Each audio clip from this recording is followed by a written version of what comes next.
1954 වෙනකොට කොරියාව ගොඩාක් දුප්පත් රටක්. යුද්ධ ආර්ථික ප්‍රශ්නත් එක්ක මිනිස්සු එදිනෙදා ජීවිතේ ගැට ගහගත්තේ ගොඩාක් අමාරුවෙන්. අපේ කතානායකයා තමයි ඩූ වොන් චෑන්. එයා මේ ප්‍රශ්න එක්ක ගොඩාක් දුක් විඳා. එදා කොරියාවේ හැමෝම විඳින දුක එයා වින්දට අනෙක් හැමෝටම වඩා එහා ගිය හීනයක් එයාගේ හිතේ තිබුණා. මේ රට මේ ප්‍රශ්න වලින් ගැලවෙනකම් මට ඉන්න බෑ. ඊට කලින් මම මේ ප්‍රශ්න වලින් ගැලවිලා ජීවිතේ දිනන්න ඕනේ. එයා හැම වෙලාවකදීම එහෙම කල්පනා කළා.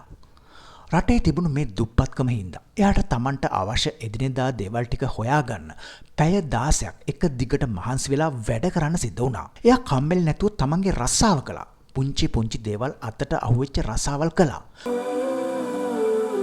ඔය අතරේදී එයාගේ ආදරවන්තිය එයාට හම්බ වුණා.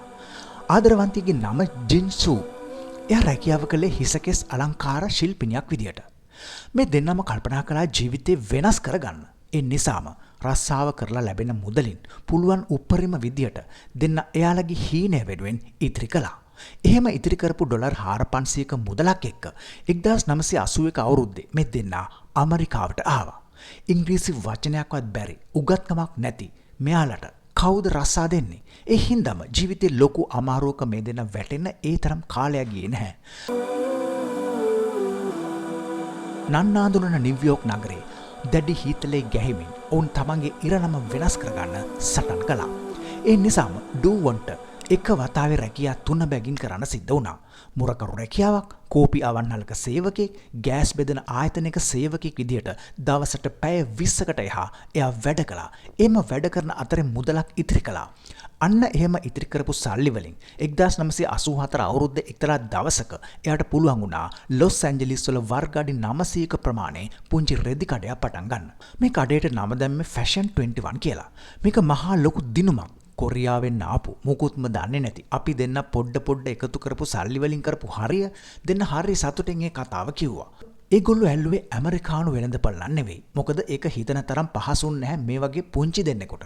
ඇමරිකාවේ කොරියානු වෙළඳපොළ තමයි ඒගොල්ලෝ ඇල්ලුවේ. ඒ නිසාම හරි ඉක්මනට තමන්ගේ ව්‍යාපාරය ඉහළට ගන්න මේ දෙන්නට පුළුවන් වුණා.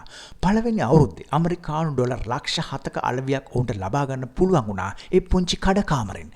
එහෙම දියුණු වෙච්ච මේ පුංචි කඩකාමරය අවසානයේ ලෝකේ රටවල් 50ක් පුරා දැවැන්ත ව්‍යාපාර ජාලයක් විදිහට පැතිරලා ගියේ සේවා ස්ථාන 800කට අධික ප්‍රමාණයක් ව්‍යාප්ත කරමින්. ඒ නිසාම මේ ව්‍යාපාරය Forever 21 විදියට ඔවුන් නම වෙනස් කළා.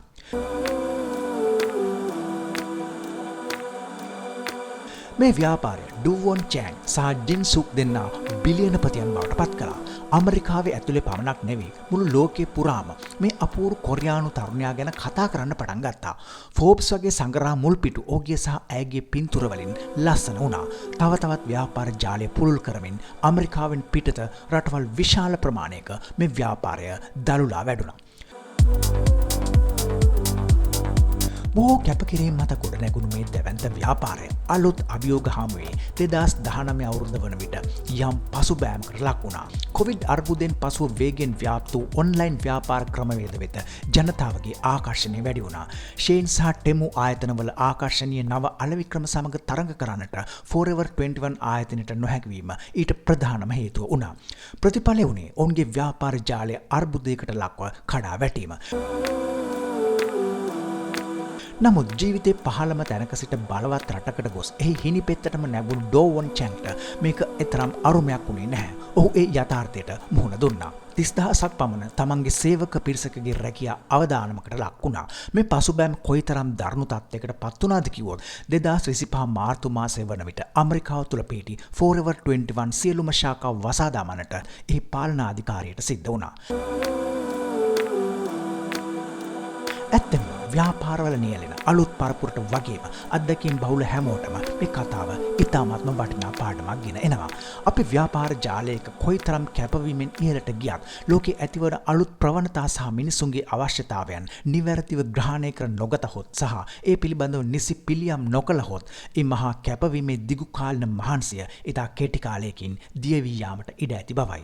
Forever 21 මහා ව්‍යාපාර බලකණු ඇමරිකා එක්සත් ජනපදය තුලින් පසුගියදා ගැලවී ගියේ ඒ වටිනා පාඩම ඕනෑම ව්‍යවසායකයෙකුට හරි අපූර්වට කියා දෙමින්.